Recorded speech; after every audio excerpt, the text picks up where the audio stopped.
Now, new research is showing that young girls would rather be hot than smart. They are becoming overly aware of what they look like, starting from 5-year-olds who are already thinking about dieting, 11-year-olds who are already wearing foundation, mascara and lipstick, and 17-year-olds who are already having boob jobs. And Botox at age 23 is not that far away. And all this to help boost self-confidence. But actually, it has the opposite effect. And Nikki Bush, parenting expert, author and speaker, joins us to give some great and valuable advice to you parents out there. Nikki, welcome to Expresso. Always nice to have you. Thanks, Ewan. So where does this whole thing come from that young girls want to look hot 24/7?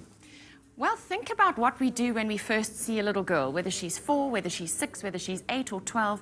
Our instinct is to say, gosh, what a pretty dress, or I love your hair, or look how tall you've got. So what we say to little girls, whether they're our own or whether they belong to other people, is very much first off about their appearance. And then think about all the messaging that they're getting from the media. Whether they look at Mum's magazine's front page, there's always a photoshopped something, of a very curvaceous person who's got the supposedly perfect figure. Look at the plethora of programs on TV about nipping and tucking and cutting and whatever. So we give them messages that if you don't like something, you can fix it. So are they actually perfect as they are, or should they be better than they are? So they see a lot of things. There's a lot of advertising using sexual innuendo, whether it's for printers, photocopiers, or whether it is for feminine products. There's a lot of sexual innuendo. So they become very, very aware of their outward appearance. Not many people say things that value their female brains. Yeah, there we go. And it must be very difficult for parents to handle this kind of thing. But so what you're saying is the focus really for these young girls, it goes towards the outer appearance mostly, instead of trying to build that inner confidence. Yes, so what we get is a short-term gain of, oh, I'm pretty. Yeah. You can get precocious behavior, and I've seen it so often with little girls. Somebody arrives in the house and they come out and they almost pose, as if to say, look at me. Yeah. It's what they saw on TV. It's what they see on TV. So they're role modeling what they see. They're role modeling what they see their mothers, how they see their mothers dealing with their own perceived physical inadequacies. Because women often talk about what they don't like about their bodies and what they don't like about their faces. And we very glibly say these things in front of our children. So we're actually programming them from a very early age.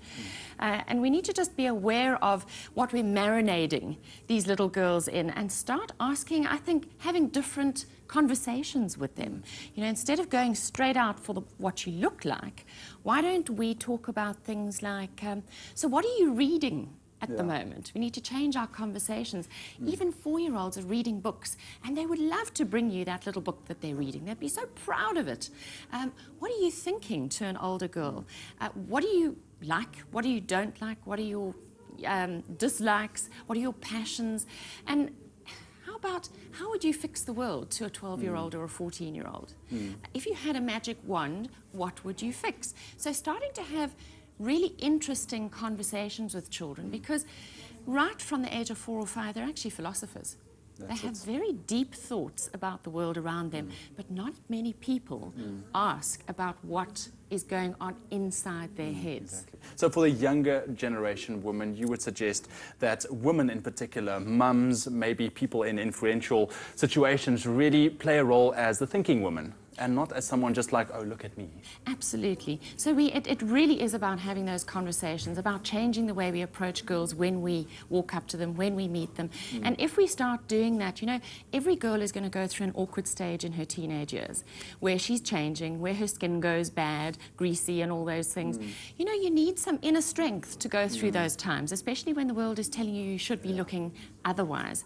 So we need to be building up that real inner strength so that they can get over those hurdles that are to come, so that they believe in themselves, so that they've got a very, very strong sense of self-confidence and self-esteem that comes from inside, not from outside. And we really do need to change the world one little girl at a time. That's it. Starting from the inside, working it outwards. Absolutely. Awesome. Nikki, thank you so much for joining us. Always nice to have you. We'll put some more info on Nikki Bush on our website, expressoshow.com.